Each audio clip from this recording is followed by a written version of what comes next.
I think impeachment would be totally horrible. I mean, there's no reason. He didn't collude with the Russians. He didn't obstruct justice. Everything Cohen says has been disproved. You'd only impeach him for political reasons, and the American people would revolt against that.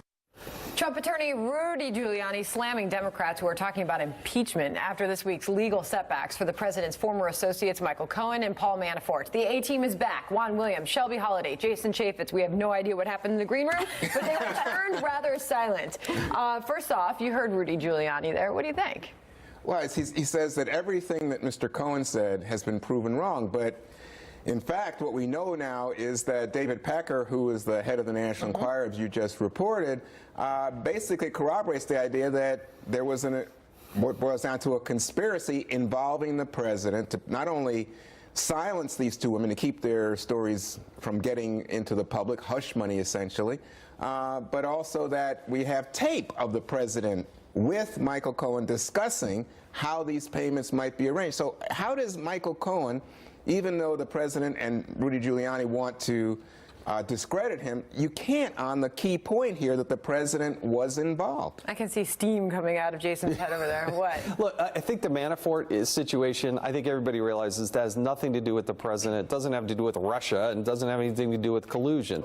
Certainly not good for Manafort. The second part, though, Cohen, that is more serious for the president. I don't think you can just summarily dismiss it. I think we don't know exactly where this is going, especially when you have an attorney who's making surreptitiously tapes of a person. But again, I think a president or anybody who goes to an attorney has an expectation that the reason you go to an attorney is so that it's done legally and lawfully. Well, I know go ahead. These tapes were not made in the Oval Office. This all took place before the president was sworn in.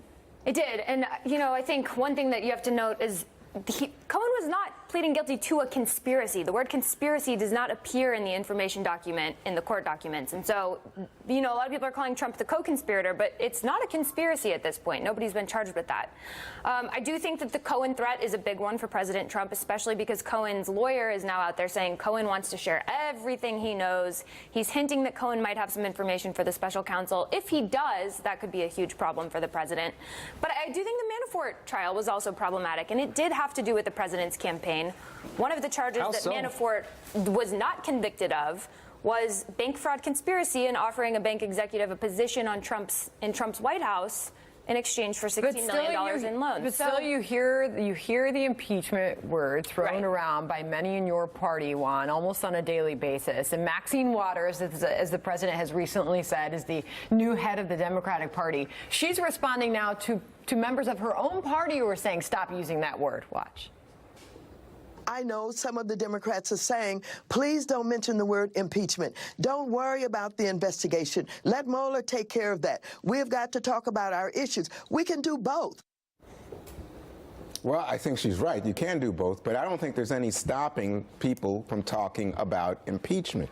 The question is, going into the is it a good strategy? That's what I'm going to come to. I think for the midterms, the question is it strategically to one party's advantage? At the moment, it seems like Republicans want to give Maxine Waters and anybody else who wants to talk about impeachment a big stage because they believe that will fire up their voters to turn out and defend President Trump. I must say, be cautious, folks, because it also reminds people of exactly how much legal trouble this president is in and the corruption that surrounds this president. But I also think it reminds people how deeply divided the Democratic Party is. No, there's no unity on this issue, and there's not a lot of unity on other issues. Nobody knows how to deal with the president. It's tearing the Democratic Party apart. Democrats have way overstepped. They've been talking about impeachment since the day he was sworn in. It's all about taking down Donald Trump. That's what they think the Department of Justice is trying to do, is build this case. That's why there's so many people saying it's not being fairly administered at the Department of Justice.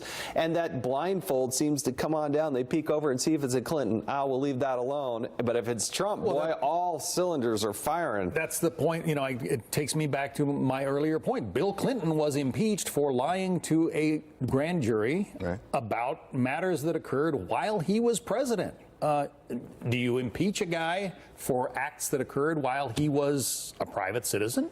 The question is, if he was involved, let's say ultimately with collusion, but even with obstruction would be while he was president, John.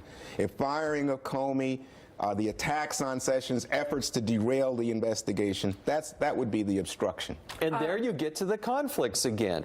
Rod Rosenstein wrote the memo. Oh, here we go. No, he did. He wrote the memo to the president. He's the deputy attorney general. That's his job. I know, but you can't. You don't see the conflict. About how He's Rosenstein and overseeing Trump the are special actually counsel that's quite supposed to be friendly looking with into each other. this, and he's the one that wrote the memo to President Trump recommending that he fire Comey. You don't see a conflict there? No, I think that he was asked to look at this and make an assessment as the deputy attorney general. He did this, and in fact, I would think you'd be celebrating. I would think you'd be celebrating. Last word, Shelby. I think you guys should read the Wall Street Journal story about how Rosenstein and Trump talk frequently. Rosenstein's always at the White House. They're actually quite friendly. I'm not sure Trump would agree that there's a conflict of interest. But also read Kim Strassel's piece in the Wall Street Journal, because I think Just read the Wall Street Journal. Read the Wall Street Journal. Just listen to what I have to say More of about that it. We'll be left-wing just media. Oh my God, that left-wing media. They won't stop. I think it must be Friday after a long week. That's what I've concluded. All right. You want to take us away? Thank you to our A-team.